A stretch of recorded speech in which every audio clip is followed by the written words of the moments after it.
everyone, welcome back to another Smart Chats video. Today I'm joined by Natasha, who is from Plastic Oceans, which is a brilliant organisation tackling plastic pollution. So we're going to be talking all about plastic pollution, things that we can do, and also more specifically sustainability within the beauty industry. And I actually asked you guys on Instagram to send in any questions, so at the end of this, once I have absolutely quizzed you on all kinds of things about plastic pollution, I'm going to ask the questions that you sent in as well. So thank you so much for joining me today for Smart Chats. Not at all, it's nice to be here. Thank you. So I think, first of all, to add a bit of context, what is the current state of the oceans at the moment? So currently 8 million tonnes is approximately entering the oceans every year, and we also produce 350 million tonnes for the global population. So as everyone's aware, the global population is going to grow a lot faster and quicker. Mm-hmm. So in order to stop the amount that is being produced entering the ocean each year, we really need to kind of address our habits now and change the way we're using and valuing plastic. Plastic's just one issue. There are many others like overfishing, coastal development problems, but plastic's something I feel like individuals can really make a difference with in their day-to-day lives and feel like they're making, the right changes. Yeah, and it's mainly single-use plastics. I can imagine they're the ones that are entering our oceans more than anything. Yeah, it's mainly single-use plastics, but it's also the way that we're managing plastic in its afterlife. So unfortunately, a lot of plastic that we produce is being mismanaged in the UK, and we have to pass certain targets, and plastic can get sent abroad in order to be processed. So it's not fair for us to put pressure on less developed countries who don't have those right systems in place to deal with it. Absolutely, yeah. And with the beauty industry in particular, what would you say is the biggest polluter?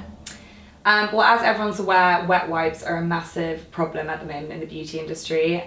They are an unnecessary single-use item that tends to get flushed down our toilets and into our waterways. So we'd say that obviously with Holland and Barrett going on to ban these, that's a really positive move in the right direction.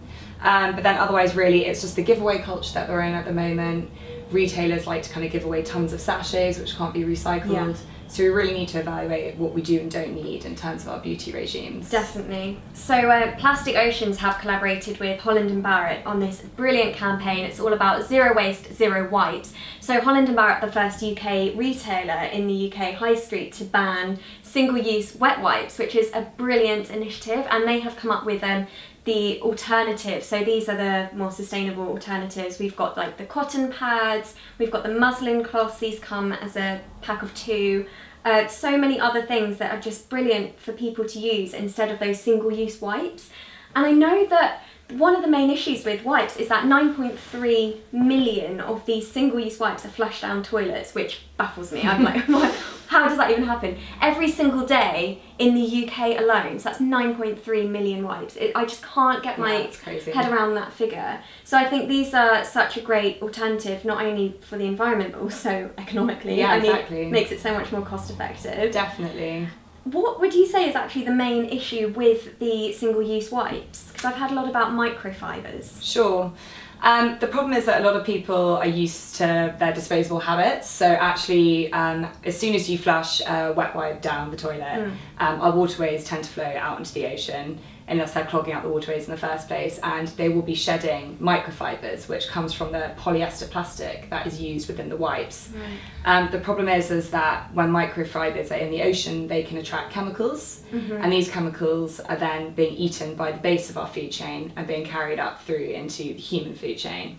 Right, I didn't know that. So they almost act like a magnet to chemicals. They're a chemical magnet. Didn't know that. The extent to which they're affecting marine life is under discussion at the moment. Obviously we need a lot more science to work out what the full effects are, but certainly if they're in the marine food chain, they're going to be in the human food chain, and that's pretty terrifying. Yeah, definitely. So I feel like a lot of people do know that this is the way to go in terms of using more reusable options and the alternatives, but may not necessarily know exactly how to use them. I've actually been using muslin cloths for such a long time now, like a good couple of years, just purely because I genuinely think they work better than normal wipes, but also obviously because of the environmental impact or the lack of impact that these ones have. So how I use this, and I'm sure everyone has a slightly different way, I use my normal cleanser that I've always used, And then I use this and rinse it under warm water, gently massage it all over the face. It removes makeup, it gently exfoliates as well, because these are 100% plant-based fibres, so they're really like gentle, it's like a gentle exfoliation. How would you use these muslin cloths? I actually tend to use these pads instead. Use the pads, yeah. Because I do wear quite a lot of heavy eye makeup. And actually you can use coconut oil instead of cleanser. So although glass is another material, you can get big pots of coconut oil that will last for a really long time, dab a tiny bit onto the pad and then just take your eye makeup off. Yeah. And it's a really sustainable way to remove makeup. So I think either options are a really great alternative. Yeah. And at the end of the week, you can just put these in your whitewash and then you're reducing, your impact massively. Yeah, definitely. I think that is something else to say about washing them. It is really important, obviously, because if you're using this on your skin every single day, it is going to kind of collect some bacteria. It's got makeup, all that kind of everything that clogs up your pores is basically going to end up on the muslin cloth. So I always try and wash these after every single use, which is actually why it's so good that they come as a duo, because it means when one's in the wash, you've got another one to use, so you're never without one. So yeah, these are absolutely brilliant, and these are actually now in all Holland and Barrett stores, because you will not find any single-use wipes in any of the Holland and Barrett stores anymore. So do you think that we need tighter regulations in the UK around the beauty industry in terms of sustainability? And also, do you think brands need to be more responsible on behalf of their consumers? Definitely. I think it's very obvious that the microbead ban that came in not too long ago has had a massive impact on the beauty industry. Previously, a lot of cleansers and products contained these tiny microbeads, and that was a massive problem because it was flushing out into waterways. So personally, I think glitter should be the next product that should suddenly come underneath regulation. A lot of people are going to festivals and it's in their glitter and actually in paint, and then as soon as they wash their face or body, it's being flooded out into our oceans, and we don't know what effect that's going to have down the line. So I'd say that's the next thing. I can imagine marine life then eating that glitter. It's like basically a chemical. And you can't really see it when it's out there, so you can imagine how hard it is to detect. But also, when awareness comes, so does innovation. So I think the more and more consumers get educated on the topic and the different types of products that are causing problems, the quicker their responses will be to create alternatives. So there are bio glitters out there on the market at the moment. There are brands like Eco Glitter Fun who are doing great things, but the bigger brands have a responsibility definitely to kind of make it more mainstream for people. Yeah, because I do definitely feel like that is an issue at the moment that we're facing, is that so many consumers know that they need to be doing something. They know the impact that beauty products can have on the environment, but then at the same time, sometimes there just isn't an option. So it's like the more of a demand there is, the more that the brand is going to have to make changes. Definitely. And obviously Holland and Barrett actually doing an outright ban of the wet wipe is like a massive signal that they're sending to the industry, and brands are going to have to compete with each other. So the more that continues to happen, and suddenly brands need to kind of, change the products they're producing, fierce competition's a good thing. Yeah, it's almost like a domino effect. Like you need one big brand to make one good change, and then hopefully all the others will follow suit. Exactly. Yeah. I think what I would absolutely love to see is for this to just become the norm, and for someone that isn't even aware about the impact that plastics are having on the environment and just generally how to be more eco-friendly, that they could just go into any normal shop and buy reusable items without even thinking about it. Yeah, definitely. And I think we're definitely going to see a bigger push to the types of products we can buy. For example, bamboo toothbrushes have suddenly become really popular. They last for a really, really long time, and it's the same actually with bamboo razors as well. So we're definitely seeing a different mix in terms of the sustainably sourced products that you can get on the market as well at the moment. Yeah. And how brilliant if that was just in all normal stores, like that was just the absolute standard kind of razor and toothbrush that you could buy. And it will last a lifetime. You buy one razor and all you have to do is change the head with a metal blade, whereas with your plastic razors, a lot of people just buy one and as soon as it's blunt, they chuck it out. So yeah, definitely it's investing in long-term solutions is what brands need to do. I actually recently went on holiday, forgot my razor, went into the local pharmacy, this was in Spain. They had these like bundle plastic razors in plastic packaging, and I just looked at it and I was like, hairy legs or plastic razor. I went with the hairy legs. I was like, I literally literally like 20 plastic razors. So if I could go into a store, even in Spain, like in a remote place, and it was just like the standard, like normal item of a razor was like wooden, that would be incredible. I think we're very lucky because we live in the UK and there's definitely the mass consumer awareness at the moment around plastic and the damage it's doing. I think we've just got ourselves into a massive problem with, you know, mass consumerism, disposable habits.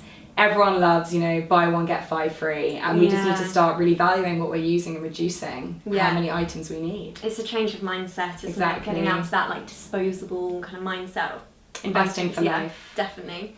So on that note, what is the future of sustainability, and are there any innovative materials that you have heard about recently to replace plastics? Sure. Well, I know for a fact that obviously big brands are under a lot of pressure and they're looking for ways to actually take back any containers or packaging that we're using. So TerraCycle, for example, are doing a lot around collecting any beauty product waste that we're creating and then turning it into new materials. I think we'll start seeing TerraCycle points dotted all over. That would be brilliant. In retail spots. So I'm looking forward to seeing what the future holds in that respect. But otherwise, just looking at really, you know, simple swaps like this, like the bamboo pads and the muslins, and seeing how we can make it a lot more easier and efficient for people to keep their beauty regimes up. So yeah, we'll have to wait and see. Absolutely. It's an exciting time. Like, I do feel optimistic about how retailers and consumers are changing their mind and opinions on all of these single-use plastics. Definitely. So I'm going to move on to some of the questions that you have sent in. Oh, we were sent so many, it was amazing. So I'm just going to flick through some and hopefully we have the answers. So the first one is, what is clean beauty? It sounds like a marketing buzzword without any real meaning. This is something that I have actually heard a lot about recently. I'd love to hear your opinions on what clean beauty is. I think for me, sometimes it can have negative connotations, just that word clean in general. The same for clean eating, for example. But I think in a beauty context, clean beauty means conscious beauty, so it's all about being a bit more mindful. Yeah, totally. And I think conscious is definitely the right word to use when it comes to making these swaps. It's showing that you're making an effort to reduce your impact. And I think, yeah, a lot of people are worried about brands greenwashing, but actually if they are making these moves and they are banning products outright that are really bad for the environment, then I think that is a step to a cleaner beauty regime. So just do what you can, and whatever clean beauty means to you, it's fine. Absolutely. It's so frustrating, this whole greenwashing thing, because it's like, it's making our lives so much harder when we're trying to be a bit more eco-friendly, and it's like, are the brands telling the truth, or are they outright lying to us to make their brand look better? So you just have to do your research, unfortunately. It makes it a lot harder. Where to recycle used cosmetic plastic bottles? So I guess TerraCycle would be a great one. I mean, you have to always look at the packaging. So anything that you buy, you know, you have to look for the symbol on the back. And as I was telling you earlier, you can look up online on a website called Recycle Now, put in your postcode, and it will tell you what your council will and won't accept and what the symbols mean. So get educated today. It's a really simple way to find out, you know, what you can and can't recycle in your area. But then otherwise, TerraCycle are working on, I think, sending consumers boxes where they can put their containers in and send them back to be processed into new materials. So there are multiple ways now, I think, that people can start recycling a lot more efficiently. Yeah, that's brilliant. And I know that TerraCycle actually clean out all of your empties for you. Exactly. So you don't have to spend like hours doing cleaning everything. Which people won't. Which I think puts off a lot of people with recycling. It's like, do I have time to actually stand here and empty every single product and make sure it's spotless? Exactly. Do you think sustainability will ever be adopted by bigger beauty brands? Definitely. I think consumer awareness is so high at the moment that I really hope that we're in a time when people will actually make those conscious decisions to not buy from them unless they start changing. I definitely know that the industry is shaking up at the moment, and I'm pretty sure there'll be a lot more options to refill. So for example, from shampoos and conditioners. I think that the soap bars are going to make a massive comeback, as well as shampoo bars. I really hope that our big beauty brands will start creating delicious shampoos that we all love at the moment. So I have no doubt, hopefully, that big brands will follow suit. Definitely. It's like what we were saying, like the domino effect Exactly. earlier. Yeah, definitely. Someone also asked about, do you have a good non-plastic beauty brand that you would recommend? Mine is again like the shampoo bars that you were just talking about, and just general soap bars. There's a great brand called Etique, and they are totally plastic free, and they make all of these beautiful naturally fragranced soap bars. And the great thing about soap bars is it lasts so much longer. You don't have to worry about the amount of plastic that you're consuming, and you just know that it's good for your skin as well, most importantly. Yeah, that sounds great. Yeah. I personally love, and I've already talked about it before, my bamboo razor. It's lasted for ages. It looks gorgeous in bathroom.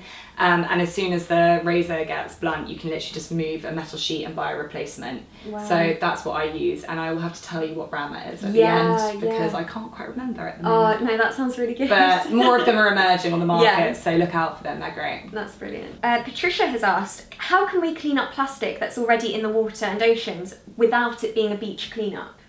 Sure, well there's a lot of debate at the moment, obviously, in the industry that I'm in around whether we can actually successfully clean the ocean.